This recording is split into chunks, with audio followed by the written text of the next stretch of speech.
അപരന്റെ ശബ്ദം സംഗീതം പോലെ ആസ്വദിക്കണമെന്ന കാവ്യസുരഭിലമായ മുദ്രാവാക്യമായിരുന്നു മുമ്പൊക്കെ സഖാക്കന്മാർ വിളിച്ചു പറഞ്ഞിരുന്നത്, പ്രത്യേകിച്ചും ക്യാമ്പസുകളിൽ.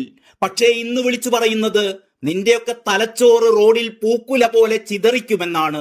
വെറുമൊരു ഭീഷണിയല്ല, അവരത് ചെയ്ത് കാണിക്കുകയും ചെയ്തിട്ടുണ്ട്. സഖാവ് ടി.പി. ചന്ദ്രശേഖരന്റെ മുഖം 51 വെട്ടുവെട്ടി പ്രതികാരം തീർത്തവർക്ക് ഇന്നും തെല്ലും കുറ്റബോധമില്ല. 12 വർഷങ്ങൾക്കിപ്പുറവും ചന്ദ്രശേഖരന്റെ ചോരച്ചാലുകൾ കൊലപാതകികളെയും ഗൂഢാലോചനക്കാരെയും മുക്കിക്കൊല്ലാൻ ഒഴുകി പരക്കുകയാണ്. എന്നെങ്കിലും ഒരിക്കൽ ആ ചുടുചോരയിൽ അവർ മുങ്ങിച്ചാകും. കാലത്തിന്റെ കാവ്യനീതിയാണത്. അങ്ങനെ സംഭവിച്ചേ തീരൂ. ടി.പി. ചന്ദ്രശേഖരന്റെ തലച്ചോർ പൂക്കുല പോലെ ചിതറിക്കുമെന്ന് പറഞ്ഞവരുടെ പിന്മുറക്കാർ ഇന്ന് ക്യാമ്പസിനുള്ളിൽ ഇതേ ഭീഷണി തന്നെയാണ് മുഴക്കുന്നത്. പുറത്തു പറഞ്ഞാൽ നിന്റെ ഒന്നും തല കാണില്ലെന്ന്. വയനാട് പൂക്കോട് വെറ്റിനറി കോളേജിലെ 2ാം വർഷ BVSC വിദ്യാർത്ഥി JS സിദ്ധാർത്ഥിനെ നഗ്നനാക്കി തച്ചുകൊന്ന കുട്ടി സഖാക്കന്മാരുടെ ഭീഷണിയായിരുന്നു അത്. ആ ഭീഷണിക്ക് മുമ്പിൽ ഞെട്ടിവിറച്ച് വിറങ്ങലിച്ച് നിൽക്കുകയാണ് ഇപ്പോൾ ഈ നവോത്ഥാന കേരളം. എന്തിന് ജീവിച്ചിരിക്കുന്നു നമ്മളൊക്കെ എന്നാണ് കഴിഞ്ഞ ദിവസം ഒരു ചാനൽ ചർച്ചയിൽ രാഷ്ട്രീയ നിരീക്ഷകനായ ഫക്രുദ്ദീൻ അലി രോഷം കൊണ്ടത്. ഇതുപോലെ എത്ര സംഭവങ്ങൾ. ഏത് കേസാ ഇവിടെ ശിക്ഷിക്കപ്പെട്ടത്? ഏത് കേസാ പ്രോപ്പറായി അന്വേഷിക്കപ്പെട്ടത്? എന്നിട്ട് നമ്മൾ വലിയ പ്രബുദ്ധത പറയുന്നു. ഇത് നാളെ നമ്മുടെ വീട്ടിലും സംഭവിക്കാം. അപ്പോഴും നമ്മൾ ഈ കൂട്ടത്തിന്റെ കൂടെ കൂടി നിശബ്ദരായി നിൽക്കും.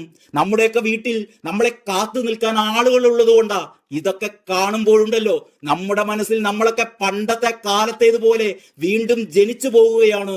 എവിടുന്നെങ്കിലും ഒരു തോക്ക് സംഘടിപ്പിച്ച് ഇങ്ങനെയുള്ള 4-5 എണ്ണത്തിനെ, അത്രയേ ഫക്രുദ്ദീൻ പറഞ്ഞുള്ളൂ.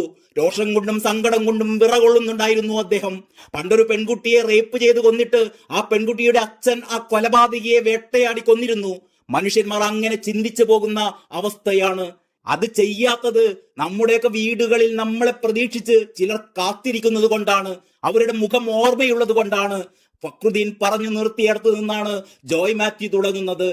പതാകയിൽ ചെഗുവേര, പ്രൊഫൈലിലും ചെഗുവേര തന്നെ. പിന്നെ എവിടെയൊക്കെ തിരുകാമോ അവിടെയൊക്കെ തിരുകാനും ചെഗുവേര തന്നെ വേണം.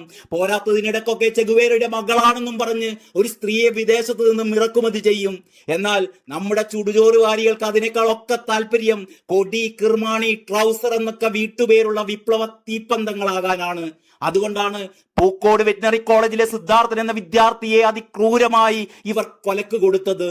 ചുടുചോറുവാരികളെ കുറ്റം പറഞ്ഞിട്ട് കാര്യമില്ല.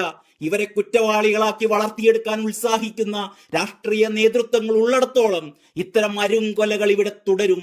ഫേസ്ബുക്കിലെ ഈ കുറിപ്പിന് പിന്നാലെ ജോയ് മാത്യു ഇന്നത്തെ ഒരു പ്രമുഖ പത്രത്തിലും എഴുതിയിരിക്കുന്നു. അതിന്റെ അവസാന ഭാഗം ഇങ്ങനെയാണ്: 1970കളുടെ അവസാനം കോഴിക്കോട് എഞ്ചിനീയറിംഗ് കോളേജിൽ നടന്ന റാഗിങ്ങിന്റെ ക്രൂരതയ്ക്കിരയായ ബാലകൃഷ്ണൻ എന്ന ദളിത് വിദ്യാർത്ഥി സിദ്ധാർത്ഥിനെ പോലെ തന്നെ തന്റെ ഓലക്കുടിലിൽ കെട്ടിത്തൂങ്ങി മരിക്കുകയായിരുന്നു.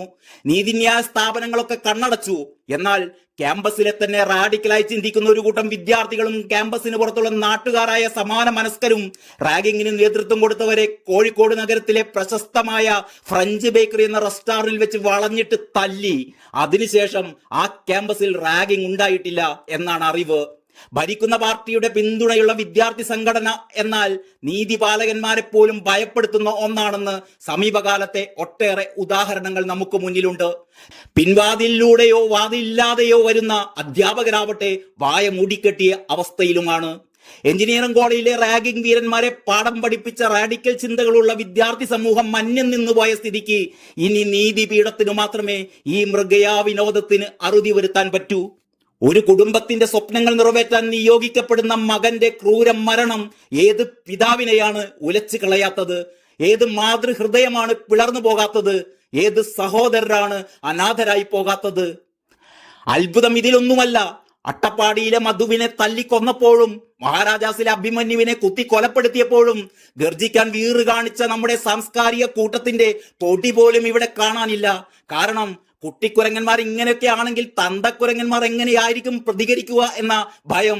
അല്ലാതെന്ത്? സാംസ്കാരികന്മാർ മുഴുവൻ ഭയന്ന് ജീവിക്കേണ്ട അവസ്ഥയെയാണ് സാംസ്കാരിക ഭയാനകാവസ്ഥ എന്ന് പറയുന്നത്. ജോയ് മാത്യു ഇങ്ങനെയാണ് ആ കുറിപ്പ് അവസാനിപ്പിക്കുന്നത്.